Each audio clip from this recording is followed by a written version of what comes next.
যেখানে যুদ্ধ নিষেধাজ্ঞা আর টানটান উত্তেজনায় প্রায় বন্ধ হয়ে আছে সমুদ্রপথ, সেখানে হঠাৎ করেই পার হয়ে গেল $50 কোটি এক বিলাসবহুল সুপারইয়ট।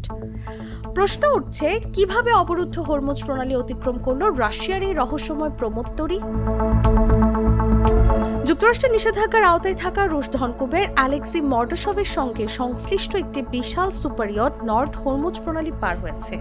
এমন খবর সামনে আসার পর শুরু হয়েছে নতুন আলোচনা। 142 মিটার দীর্ঘ এই বিলাসবহুল প্রমোত্তরীটির মূল্য $50 কোটি বেশি। জাহাজ চলাচল পর্যবেক্ষণকারী তথ্য অনুযায়ী এটি দুবাইয়ের মেরিনা থেকে যাত্রা শুরু করে এবং পরবর্তীতে অবাক করার মতো হরমুজ প্রণালী অতিক্রম করে ওমানের মাস্কাটে পৌঁছায়।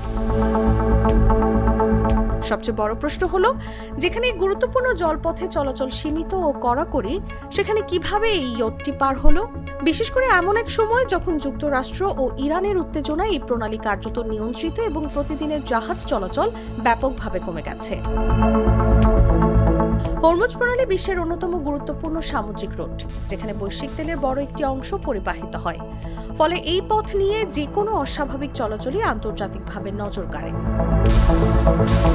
প্রতিবেদনে বলা হচ্ছে, গত ফেব্রুয়ারির পর থেকে ইরান এই জলপথে কঠোর নিয়ন্ত্রণ আরোপ করেছে। ফলে সাধারণ সময়ের তুলনায় জাহাজ চলাচল অনেক কমে গেছে। এই প্রমোত্তরীর মালিকানা নিয়েও রয়েছে ধোঁয়াশা।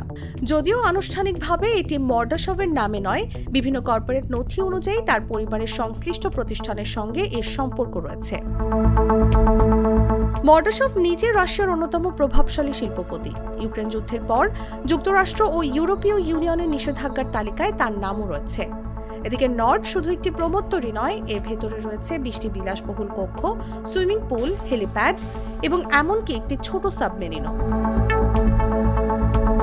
সব মিলিয়ে প্রশ্ন এখন একটাই, এই নিষেধাজ্ঞা, যুদ্ধ এবং অবরুদ্ধ জলপথের মাঝেও কিভাবে এমন একটি সুপারইয়ট নির্বিঘ্নে পার হয়ে গেল? নিউজ ডেস্ক, জাগো নিউজ।